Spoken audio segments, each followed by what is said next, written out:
The Klon Centaur circuit is something that's quite an iconic overdrive. Many people love it. It's extremely valuable. They don't make them anymore. And as a result, you see a lot of clones that pop up, both from budget options to even higher end options like our Tumnus here. And the good thing about having all these different types of options whenever you want that Klon circuit is that, of course, it being very rare, you don't generally want it to get stolen and you don't want it to get damaged. But there's something that it's inherent about the Klon type of circuit that is a little difficult at times, and that's that it's boosting the voltage quite dramatically. There's like I think about a 27 volt difference. So it's boosting both, it has negative and positive voltages basically. And what that does is it allows the circuit to sound a certain way, react a certain way, and just overall have a very unique feel. So, and it's really good at pushing amps into overdrive as well. But I've noticed that there are there's a few DIY designs that I've been wanting to try. So I breadboarded those. I have 2 of those here, and let's just see what they sound like. So these circuits both came from, I think it's freestompboxes.com. And this one is called, I think it's called the Klon Centaur or something. I don't recall what this was made what it was called, but I think it was made by a username Mike Tester, I believe. So 2 different, these are both 9 volts. This is the Tumnus that is using that voltage boosting circuit inside. So I figured might be fun to see, what the differences would be between like a 9 volt Klon Centaur type of circuit and the standard bass circuit. So right now I'm playing through a Bravado. It's a clean black facey style amp. Let's play through the Tumnus first and kind of give you a sort of quick feel for what that circuit's going to do. So my bass signal, no effects.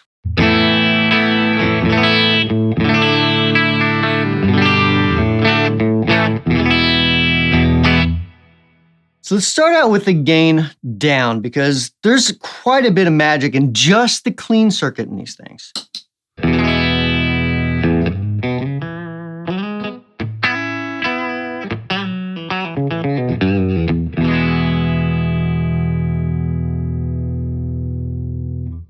And as you roll this gain up, so what it's actually doing with this type of circuit, you're doing 2 different things. So whenever you're playing with the gain, whenever it's all the way down, you've sort of effectively muted the distorted circuit.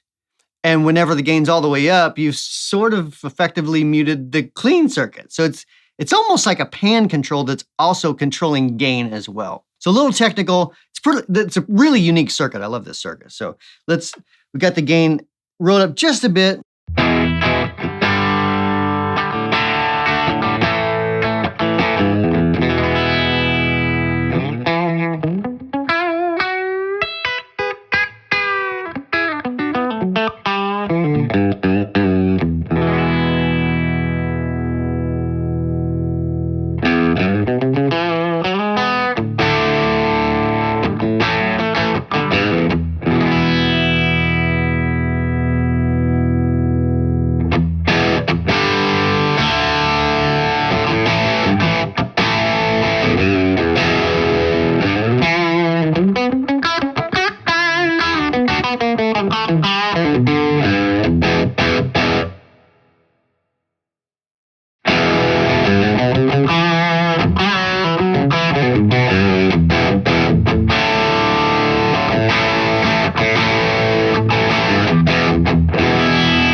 So you'll notice as you turn the gain up, the gain circuit's fairly mid-range heavy, around 1K-ish or so. So it's fairly mid-range heavy, which is incredibly useful whenever when it cut through a mix, if you're playing clean into an amp, so you don't have like a lot of bottom end flubbiness. But also when you're pushing an amp into overdrive, it's a great frequency that just pushes into more overdrive and it sounds natural, doesn't sound like a pedal that way. So we got the Tumnus off. Let's go into this particular circuit here. I'm going to start with the gain all the way down. This is the volume. This is the tone. So I still got the tone about halfway here. So, 2 different, these are both 9 volts. This is the Tumnus that is using that voltage boosting circuit inside. So it's effectively using that voltage boosting circuit. And whenever you're playing clean into an amp, so you don't have like a lot of bottom end flubbiness. But also when you're pushing an amp into overdrive, it's a great frequency that just pushes into more overdrive and it sounds natural, doesn't sound like a pedal that way. So we got the Tumnus off. Let's go into this particular circuit here. I'm going to start with the gain all the way down. This is the volume. This is the tone. So I still got the tone about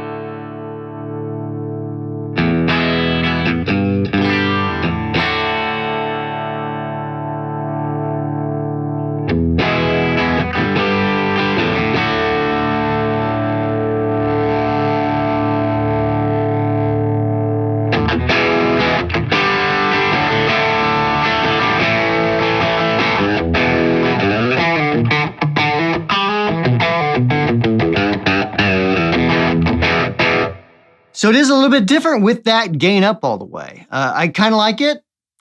Well, there's things I like and I don't like about it. So if I was going to change some stuff, I probably would add a little bit more gain into it. So what I've noticed about this particular one, actually, I think both of them a little bit, but especially this one, in the regular Klon circuit, you're actually still clipping some op amps because you have so much signal going in there. You can see my volume is way down, which is about unity on that type of circuit.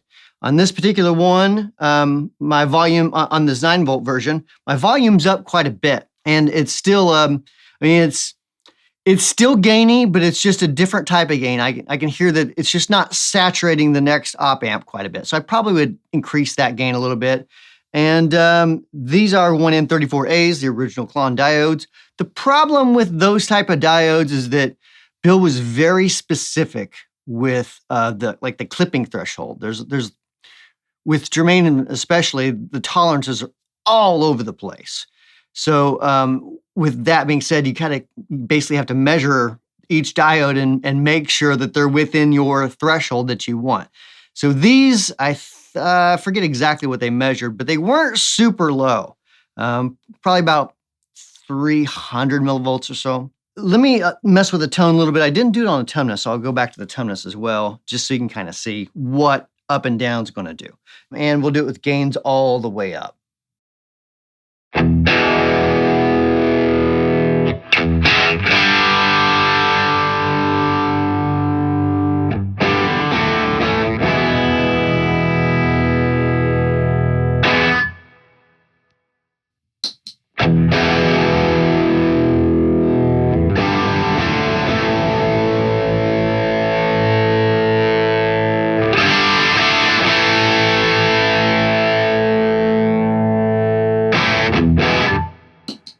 All right, so that's this particular one by, I think the username was Mike Tester, I believe. A very knowledgeable person, by the way, if you're on freesoundboxes.com. All right, so there's a little bit of noise in this one. It's mostly just due to my flaky breadboard and wires and crap. So you hear a little bit of noise. It's to be expected when you're breadboarding that there's going to be some noise because it's nothing soldered together. They're just kind of pinned together with like spring-loaded clamps. So gains right here. This is the volume. This is the tone.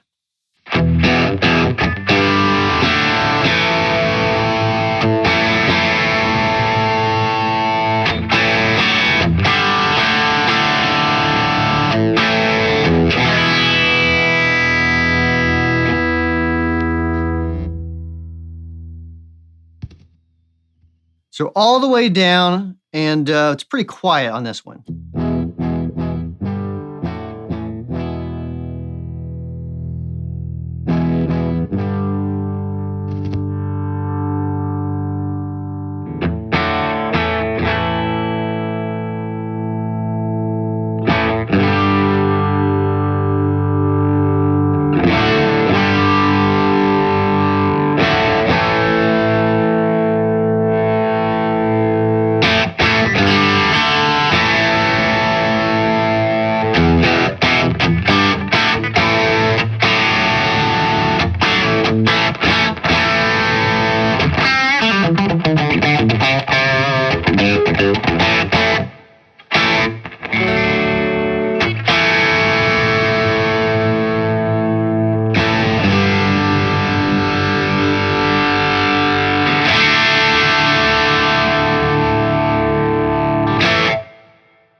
Okay, again, this was called the Klon Centaur. I forget the username, I'm so sorry. But this particular person who designed this circuit has done actually a lot of cool things. I'll do some more videos on some of the stuff he's done because he's done some great stuff. This particular one, so what they did is simplified the Klon circuit. And so there's not the same part values. They've changed everything to use some standard values because the standard Klon circuit uses some fairly wacky values, not very common. This person just tried to make it so there's like standard values and without changing the frequency so much, trying to keep the same gains, that sort of thing within the 9-volt circuit. So they also did that with the blues driver as well. So I'll have to do a video on that as well. I haven't tried it, but it looked really, really cool what they did with it. So does the 9-volt version sound like the higher voltage version of that Klon circuit? My personal, well, based on these two, I would say close. They're getting super close. Not quite though, and it's missing, besides the gains and all that stuff, you can always add more gain. You can always clip a circuit more, signal more rather. There's a feel that I'm getting with the higher voltage version that I would like to get with just a 9-volt version. And truth be told, I'll probably mess around with it some more after I shut the camera off and just see what happens, what comes from it, just for fun, if nothing else. But anyways, I would love to hear your thoughts below. What did you think of the 9-volt versions versus like the standard stock Klon circuit? And by the way, the Tumnus, this particular Tumnus is just like bone stock, gold version of a Klon type of pedal. So leave a comment below. Thanks for watching. We'll see you next time. And don't forget to hit the subscribe. See you next time.